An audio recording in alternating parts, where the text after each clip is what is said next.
happening? About to get the next 3 episodes released tomorrow.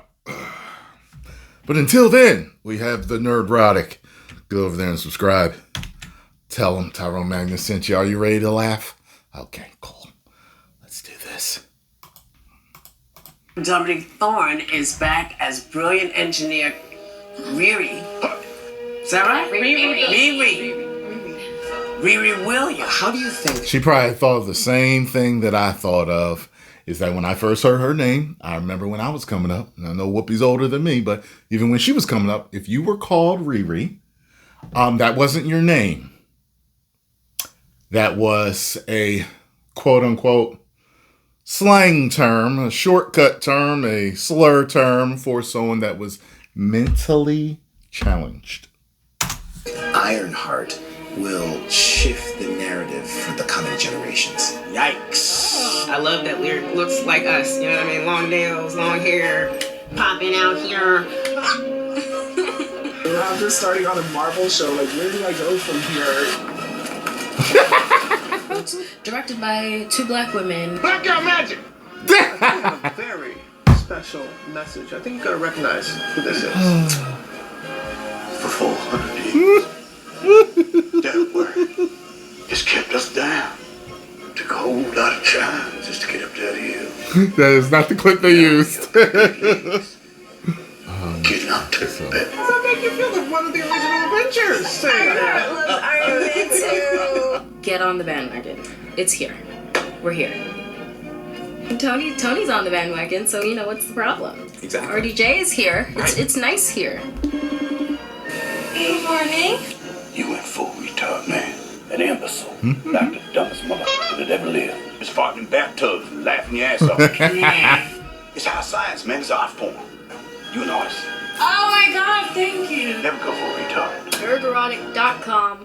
Friends, Disney Marvel's had a rough time of late. It's been almost a year since the release of Deadpool and Wolverine, the billion-dollar box office smash, and as predicted, it was just an anomaly, and it would be right back to the regular scheduled Disney Marvel programming, and it's been all day. Tyrone doesn't like silly films. He wants everything to be dark. I love the Deadpool and Wolverine.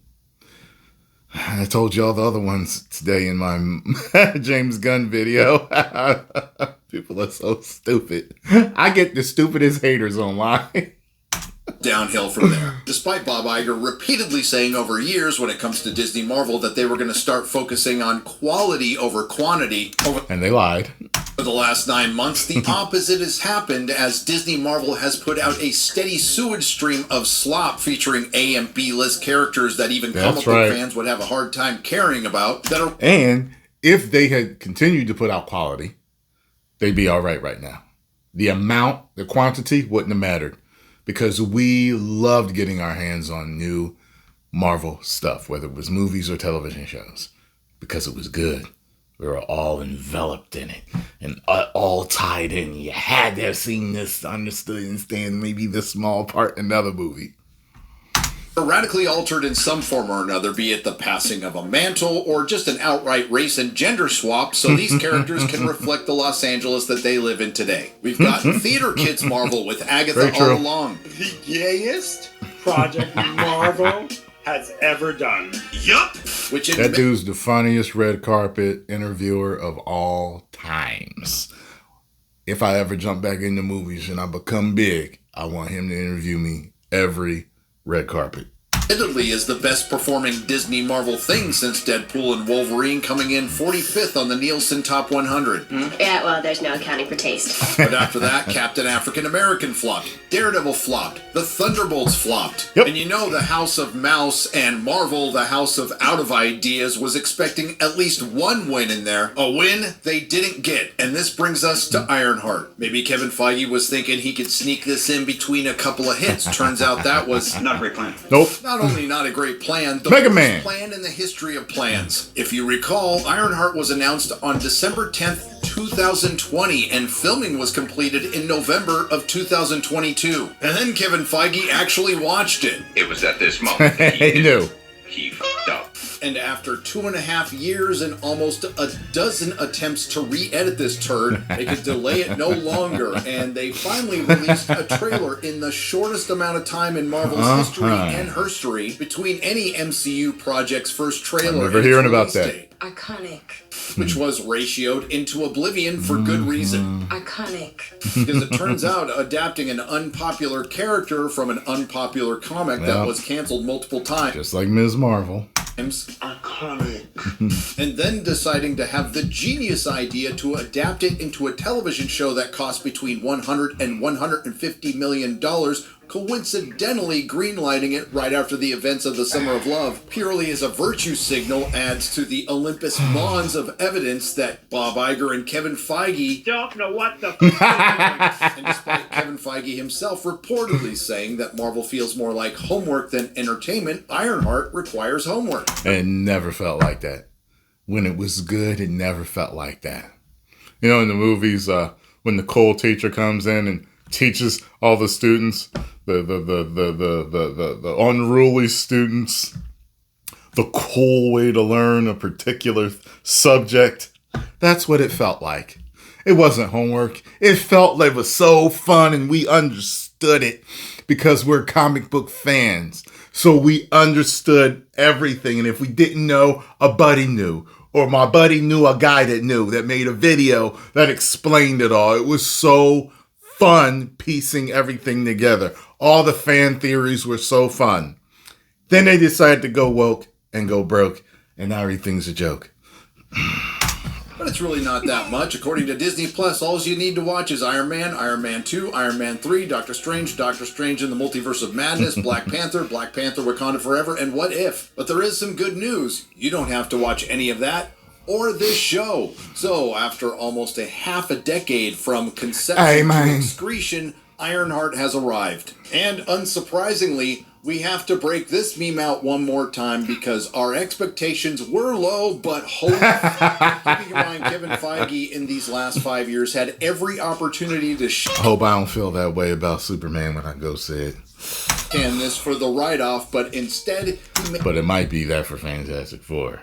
Made the worst mistake imaginable by actually releasing it. And no, it's not being undersold. After 3 episodes, this is by far the worst live-action Marvel ever made. It is indeed the Marvel's acolyte. Let me think. It just might be. I can't think of anything I didn't like. At least I finished She-Hulk. I didn't even want to finish this.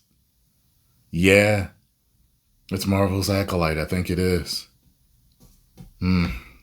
Although maybe not as funny. At best, it's 25 minutes of content stretched across an hour and a half, not counting the 18 minutes collectively of credits, which were sweet relief. The show can be best described as boring, frequently interrupted with the purest forms of cringe, and unintentionally hilarious due to the portrayal of diverse characters in the most stereotypical way possible. Yes. I've put this off long enough. Let's talk about Ironheart. Now, credit where credit is due, a show that clearly knows it's one and done, doesn't waste any time, and alienates the audience right off the bat because First this is how it episode. starts. Here we go. Okay. Just to let you know.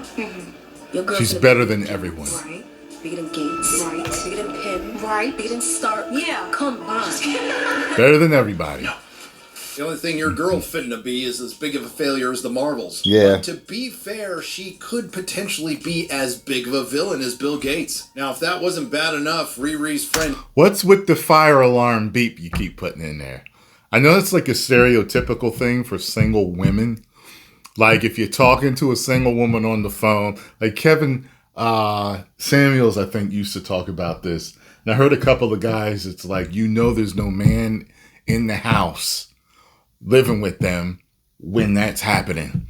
You know they need a man in the house. They need a boyfriend. They need a husband because they are not changing that damn fire, the smoke detector battery.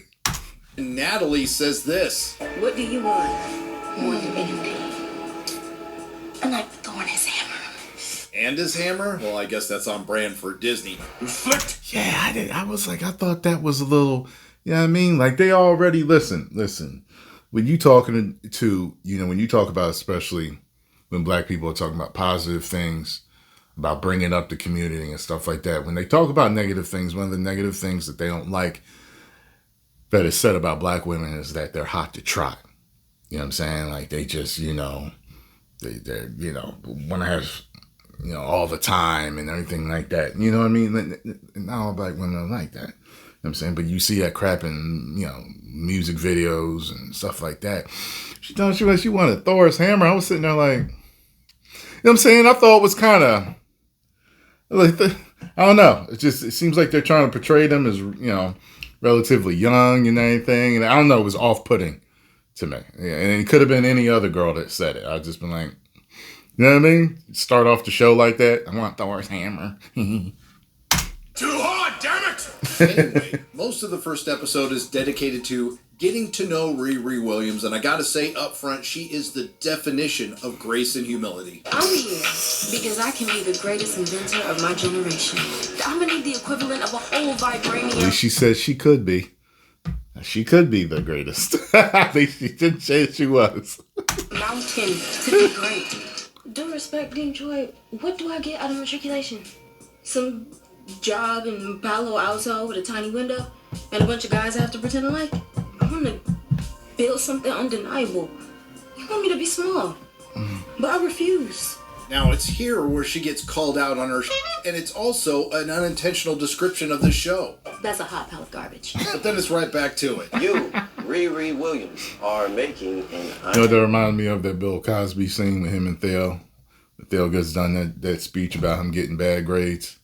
And then Bill Cosby, Cliff Huxtable's like, Theo, that's the dumbest thing I've ever heard. So when'd you come home with D's? You remember that? That was funny and real.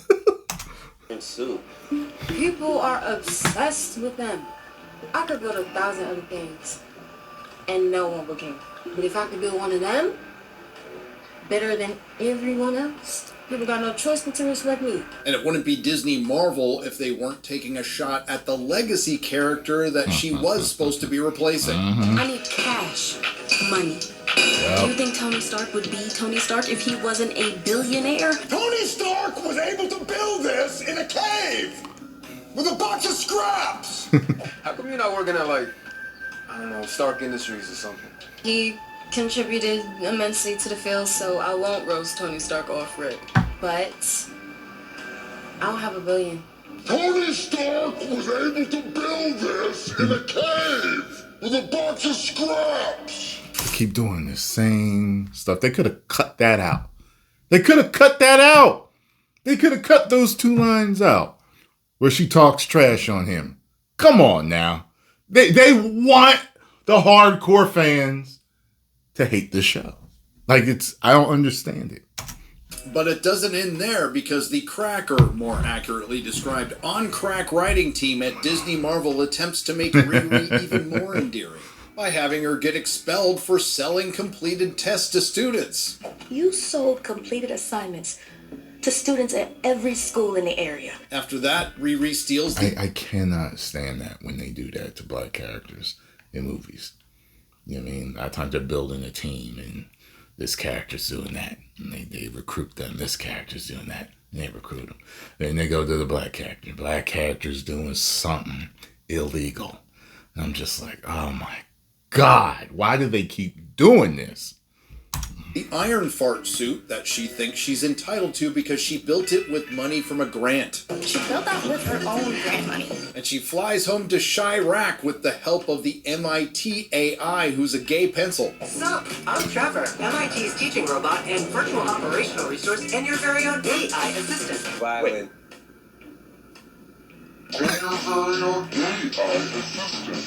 Now, if the show ended with her being I had no idea he said that.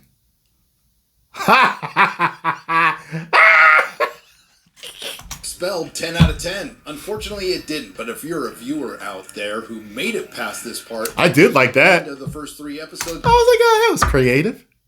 Everything else is a big piece of trash. You deserve reparations. Hey, yo, get off the street. So Riri makes it back home, cut off from her gay pencil AI and broke. And through a series of contrived events, she runs across another race-swapped character from the comic books, the Hood, Hey, man. called Da Hood, and his League of Extraordinary They-Thems, who we'll get to later. And just in case for a moment you forgot that Riri Williams was a genius, they decide to remind you again. I heard Riri Williams was Hey, man. but I said to myself, Parker, Hey, man. let's get up close.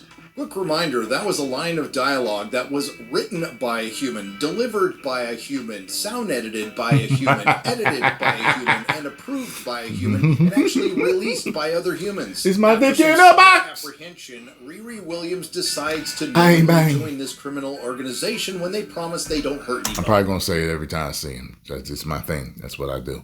It reminds me of Tyrone. Look, I don't want to hurt anyone. It's not like that. Okay, so what do you do?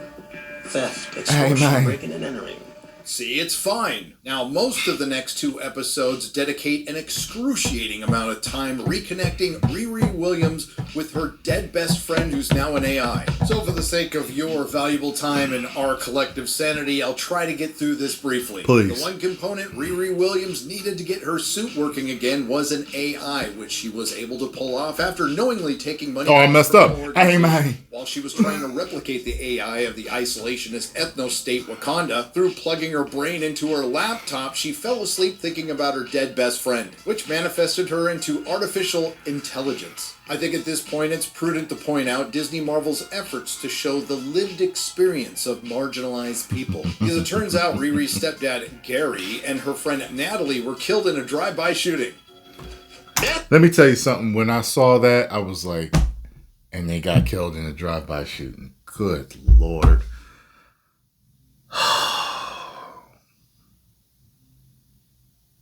I don't know anyone that was ever killed in a drive-by shooting.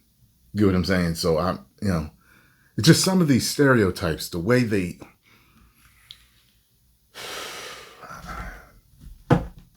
Message! And now Natalie is back as an AI and an acronym.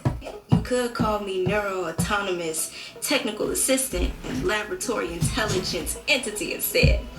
Give me some of the pain and let me die. Admittedly, the AI Natalie is a far more likable character than Riri Williams. What's the message there? Well, you'll have to ask Disney Marvel. And their scenes together can be summed up with this. You know nothing about this man. Don't laugh at me. Best friend, that's my best friend. Yeah, that's one of those things. As soon as chicks start clapping, I'm telling you, that's how single man. As soon as chicks start clapping, I'm done with them. I do not want no chick that claps or pounds the fist. Yo, what I'm trying to say. Hey, yo, bro, what I'm trying. No, absolutely not. Absolutely not. Don't clap. Don't pound your fist at me. There's a whole lot of other stuff that comes with that. And if you ain't figured it out, brothers, you eventually will.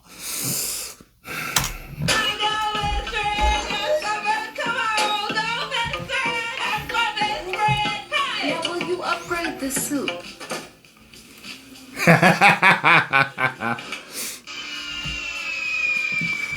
Now, Riri Wile E. still needs Coyote some fall. components for the suit she stole, and this brings us to the trademark Disney Marvel turning a formidable character from the comics into an ineffectual male. And it also might be one of the saddest examples of a downward career trajectory. Alden Ehrenreich, the former Han Solo from Solo, #Solo lost money, now playing, and we're just going to cut to the chase on this one, Ezekiel Zeke Stain, son of Obadiah Stain, who keeps his pop's remains in a Ziploc bag.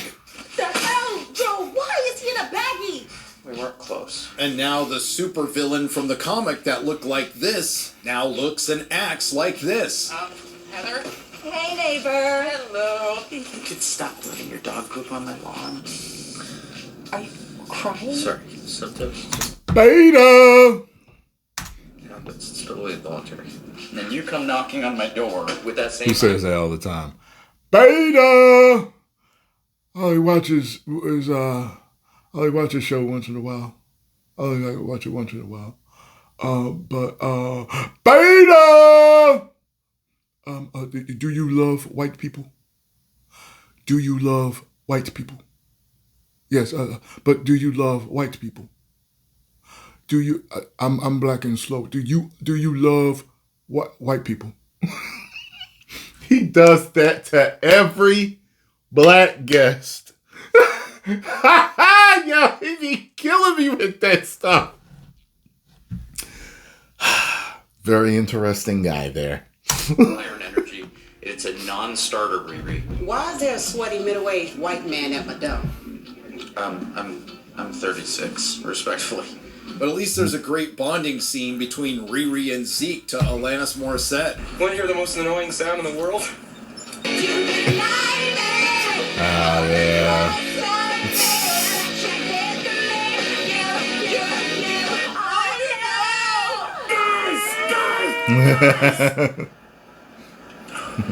Now, I'm skipping past a couple of characters because they're too boring to mention, but the cast is rounded out with DeHood's gang, the Groom Patrol, and most of them are based on characters from the comics that are changed just a little bit. There's Cousin Joe. That better not be you, Nerdrotic. That better not be your house. It's giving off that that needs to be changed, man. John, who's John King. He doesn't look like his last name is King, but you never know. Then there's the Blood siblings, who are based on the Blood brothers, who started out looking like this in the comics. Oh, wow. And while using some creative license, there's a slight variation from the source material. Now they're played by a couple of lesbians, who in a moment of rare accurate representation are shown in a flashback beating the hell out of each other. But let's keep in mind this is Disney Marvel, and of course they're the Muscle, and they beat the hell out of every dude in the first 3 episodes. And there's Clown, which is an appropriate name for a character in this show. Oh, and Eric Andre is in this for some reason, and I guess his career has seen better days. Of course, they're the Muscle, and they beat the hell out of every dude in the first 3 episodes. Then there's Clown, which is an appropriate name for a character in this show. Oh, and Eric Andre is in this for some reason, and I guess his career has seen better days. Playing Rampage, again, just a minor tweak from the comic books. He ends up dying, and his character arc is best summed up by my good friend Az's meme. And last, but definitely not least, there's Shea Coulee's Slug, who looks like this in the comics, and I have to admit, the resemblance is uncanny. I don't want to toot my own horn or anything, but I'm kind of an imagined person. I'll swallow that. Toot. And for the 5s and 10s of people who actually watch this show, you may be surprised to find out that this is his first acting gig. It's created by yours truly. Old meets new on steroids. Wait a minute. I lost comms with Riri. Roll call. You there? Hello? So, after DeHood and the Merry Suicide Squad pull off a series of capers robbing the rich, which is best described by everyone's pal Epic Mike on Twitter, all the action in the first 3 episodes of Ironheart are the poor, disenfranchised, innocent criminal gang beating up and shooting working-class security guards. But they all work for billionaires, so it's justified. But what the Social Justice League doesn't know is DeHood is in league with Mephisto. You know, the character that everyone thought was going to be in WandaVision until they found out that showrunner Jack Schaefer had never heard of him. Well, now they're going to have him in this show, which is a shame because he's played by Sacha Baron Cohen, who coincidentally finally settled his divorce with Isla Fisher, and all he has to pay her is $75 million, and now we know why he took the gig. Anywho, along with extorting these rich people, DeHood is forcing them to sign a contract which I'm sure has something to do with their soul. You know, the thing that will be slowly draining out of anybody who's not a seasoned pro watching this. And I fell asleep. So I didn't even see the one dude get killed because I was trying to get through it. Dave, what's left of mine? Let's get this over with. After the super intelligent AI Natalie susses out eloquently that DeHood is sketchy, I sense some crazy energy radiating off Parker. I don't know what it is, but it ain't from around here. I think Parker is wrapped up in some sketchy shit. I don't know what gave it away, possibly all the robbery, extortion, and attempted murder. The super genius Riri Williams comes up with an unnecessarily overcomplicated plan to get a piece of the Hood's cloak to see how it works. And she plans to do it during the Agents of Antifa's final caper, which of course goes sideways, by extorting Hunter Mason, an evil rich guy who just wants to grow food. The Hood conveniently stands still while monologuing so Riri Williams can cut off a piece of his cape. She accidentally sets off an alarm and doesn't lift a finger while the Hood kills Hunter Mason, and then she fucks off so the Hood can kill over a dozen working-class security guards. Then she gets caught red-handed by Cousin John with a piece of cloak, who conveniently doesn't throw any of the knives he's specialized at throwing while fighting her, and then she leaves him to die. Our hero. But not to worry, because she feels really bad about her deliberate decision. And the last lines of episode 3 best describe the character of Riri Williams. Riri, please talk to me. Good? No. Are you good? No. Just like with the comics, the only way to logically interpret Ironheart is to see it for what it is, a villain origin story. So let's recap this. Ironheart, a show for the modern audience that's meant to lift up and represent marginalized people. Yeah, I saw people say, well, in all fairness, this was shot way back in the beginning of the woke, and everything. Don't matter. They should have never made it in the first place. They should have. There were several things that were shot around that time that actually came out good. Not a lot, but there's some things that were shot and they didn't F it up. So, that's no excuse. Features a protagonist who's an unlikable, insufferable. Because we got Fantastic Four coming out now. And that's got 6 of the woke check marks. That's a fully woke movie. So there's no excuse. Both selfish narcissist who's consumed with being iconic, who lies, cheats, steals, and is responsible for at least 2 deaths. Her stepfather and her best friend get killed in a drive-by shooting, and every other character... I saw that one scene with the money, I was just like, of course, because black people like to make it rain. Good Lord. I make good money, real good money, and I know plenty of dudes that make good money. Never been anywhere where black people were making it rain.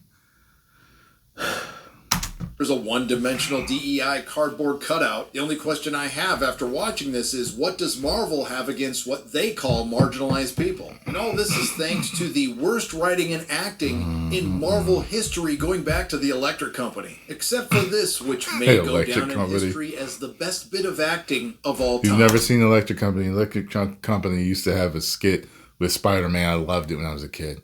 I wanted a live-action Spider-Man movie, and then we finally got it with Toby. But there was one back then, but it wasn't good.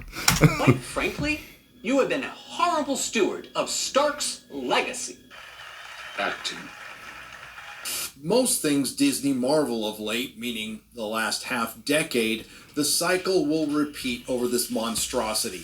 Fans the cycle will repeat itself. The accusations of review bombing have already started. And I would agree. Saying that everybody's racist. Kidding me. Yep. And once all this stalls out, we'll probably start it all over again with the Fantastic Four, featuring the female Silver Surfer, which Disney Marvel desperately needs to be a hit. Bottom line is, Marvel knew that Ironheart was going to be terrible. That's why they barely promoted it and dumped it all within 8 days. Kevin, buddy, you should have had the balls to cancel it, because you keep repeating the same mistakes. Ironheart is indeed the insanity.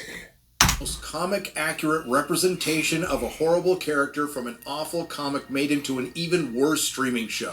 And the only thing it will be remembered for is being an iconic failure. nerdrotic.com. I think I would rather read the comics. I'm not joking. I think I would rather go back and read all of the Riri Williams comics rather than watch this. Because I bet you they were better. I bet you the comics were better than this show. Betcha. You wanna know? 10 million subscribers. Woo! Man, oh man.